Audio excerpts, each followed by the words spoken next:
जसं तुम्ही सुरुवातीलाही म्हटलत, की अन्न आहे, आहार आहे, राइट. त्याबरोबर पाणी. बरोबर, पाण्याचं इंटेक सुद्धा खूप इम्पोर्टंट आहे. असं म्हटलं बरोबर. जातं, की अगदी शरीरातले घातकच्या घातक जे टॉक्सिन्स आहेत, ते फक्त पाण्यानं सुद्धा नक्कीच. म्हणजे अगदी क्लीन होऊ शकतात. नक्कीच, तर मला नक्कीच. तेच विचारायचं आहे, की पाण्याचा इंटेक आणि वॉटर रिटेन्शन हा जो शब्द आहे, तो सुद्धा डायट मध्ये वगैरे खूप जाणवतो. नक्की, नेमकं नक्की. काय असतं आणि त्यासाठी नेमकं काय केलं पाहिजे? बरोबर. तर हां. आता हा एक महत्त्वाचा मी मगाशीच म्हणाले, की सगळ्यांचा आपला कल कसा असतो, की काय खायचं आणि काय नाही. बरोबर. याकडे आपण खूप जास्त लक्ष देतो. पण हं, पाणी प्यायचं आहे आणि पाणीही तितकंच महत्त्वाचं आहे, हे आपण फार कमी आपल्या लक्षात असतं. येस. बरोबर. तर मगाशी मी म्हणालेच, की दर 1 तासानी साधारण एक 2 ते 2.5 लिटरची दिवसभरातली गरज आहे, ही हं. आपण पूर्ण करू शकतो दर 1 तासानी 1 ग्लास पाणी पिऊन. तर बरोबर. यामुळे आणि आत्ताच बघा जसं एक ट्रेंड आहे सध्या डिटॉक्स वॉटर. हां. राइट. तर पाणी हे बेस्ट आणि natural detox water natural detox drink आहे, की हं, जे हं. आपण ते अव्हॉइड करतो आणि मग राइट. बाकी डिटॉक्स ड्रिंककडे आपण खूप जास्त वळतो. जास्त वळतो. बरोबर. ते साधं सोपं सगळ्यांना परवडणारं, सगळीकडे अवेलेबल असणारं सोडून आपण बाकीच्या मागे लागतो. तर बरोबर. हे खूप छान, की तुमची बॉडी डिटॉक्स करायला, हं. तुमचं वेट कमी करायला, तुमचे क्रेव्हिंग्ज कमी करायला, हे पाणी खूप महत्त्वाचं. काही-काही वेळेला कसं होतं ना, की आपल्याला आपल्या शरीराला पाण्याची गरज असते. हं, पण हं. आपल्याला असं वाटतं, की भूक लागली आहे. बरोबर. तर आपण पाणी न पिता काहीतरी खातो. पण ॲक्चुअली शरीर हां. आपलं बॉडी ते वॉर्निंग देत असतं, की तुम्हाला आता पाण्याची गरज आहे. अच्छा. तर जेव्हा-जेव्हा भूक लागेल, एक छोटी टिप आहे पण खूप महत्त्वाची आहे, की जेव्हा-जेव्हा भूक लागेल किंवा जेव्हा-जेव्हा असं वाटतं, की तुम्हाला स्वीट क्रेव्हिंग्ज होतायत, 1 ग्लास गरम पाणी पिऊन बघा. नक्कीच तुम्हाला असं जाणवेल, की अरे नाही आत्ता खायचं नव्हतं, हं. आत्ता पाण्याची गरज होती. बरोबर. सो ही छोटी टिप आहे पण खूप महत्त्वाची आहे, कारण हे दिवसभरात बऱ्याच वेळेला होतं. राइट. 2 जेवणांच्या मध्ये, संध्याकाळी एक हं. ऑड टाईम असा असतो, की काहीतरी तोंडात टाकावंसं वाटतं. वाटतं.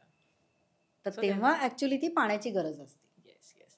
आणि शरीरातलं वॉटर रिटेन्शन हा जो राइट. मुद्दा आहे म्हणजे हं. आजकाल सोशल मीडियाच्या माध्यमातून ना अनेक अशा गोष्टी पण समजतात, बरोबर. की अगदी घरामधले धणे, जिरे असं काही तुम्ही उकळून ते तुम्ही प्या, म्हणजे वॉटर रिटेन्शन. मुळात ते असतं तरी काय आणि बरोबर. हे जे सगळे आपण गोष्टी फॉलो करतो, या राइट. बरोबर असतात का घेणं? बरोबर. आता हं. कसं आहे, की बऱ्याच जणांना असं वाटतं, की पाणी खूप जास्त प्यायलं तर वॉटर रिटेन्शन होतं. हां. तसं नाहीये. राइट. पाणी पिणं ही वेगळी गोष्ट आहे, कारण ती पाण्याची गरज आहे आपल्या शरीराला आणि येस, ते येस. तुम्ही जास्त प्यायलेलं पाणी हे तुमच्या बॉडीवर दिसतं. हो, हो. असा बऱ्याच पेशंटनी मला प्रश्न विचारला होता. हां, हां. म्हणजे त्याचा काहीही संबंध नाहीये. वॉटर बरं. रिटेन्शन इज समथिंग की तुमच्या अंगावर सूज येणं प्रॉपर, राइट, की राइट. जी कुठल्या कंडिशनमध्ये येते. एकतर हे हार्मोनल चेंजेस. येस. आजकाल आपण जे खूप कॉमनली बघतोय ते म्हणजे थायरॉइड. राइट, दुसरं म्हणजे पी-सी-ओ-डी. राइट. पी-सी-ओ-डी, पी-सी-ओ-एस हे हं. इतकं कॉमन झालं, की सर्दी, ताप, खोकल्यासारखे पेशंट आहेत. हो. हे 10 मधल्या 8 लोकांना अगदी आणि ते सहजपणे सांगतात, की आम्हाला थायरॉइड आहे, मला पी-सी-ओ-डी आहे. म्हणजे नथिंग न्यू आणि वेगळं काही आहे हं, असं नाही. ते आहेच आहे हं, असं. हं, हं. तर या सगळ्यामध्ये हे वॉटर रिटेन्शनचं प्रमाण हे खूप जास्त असतं. बरं, मग त्यावर उपाय तर मग त्याच्यावर आत्ता जसं आपण बोललो, की हे जे वेगवेगळे ड्रिंक्स दाखवतात, अँटी इन्फ्लेमेटरी ड्रिंक किंवा राइट, वॉटर राइट. रिटेन्शन कसं कमी हो, करायचं. हो. नक्कीच तुम्ही बाकीचं काही घेण्यापेक्षा आपल्या घरातले जे साधे मसाले असतात, जसं आता जिरे आहे हं, किंवा धणे आहेत हं, किंवा ओवा आहे, हं. अजवाईन हो, ज्याला आपण म्हणतो किंवा बडीशेप. बडीशेप. हे साधं आपल्या सगळ्यांच्या घरी असतं, येस. कोणाकडे नाही असं नसतं. हं, आणि हळद हं. ही सगळ्यात महत्त्वाचं अँटी इन्फ्लेमेटरी मसाल्यामधलं मानलं जातं. मग तुम्ही ओके. फक्त हळदीचा चहा घ्या, आल्याचा चहा घ्या. बरं. आल्याचा आणि हळदीचा चहा हे बेस्ट वॉटर रिटेन्शन कमी करण्यासाठी ड्रिंक मानलं जातं.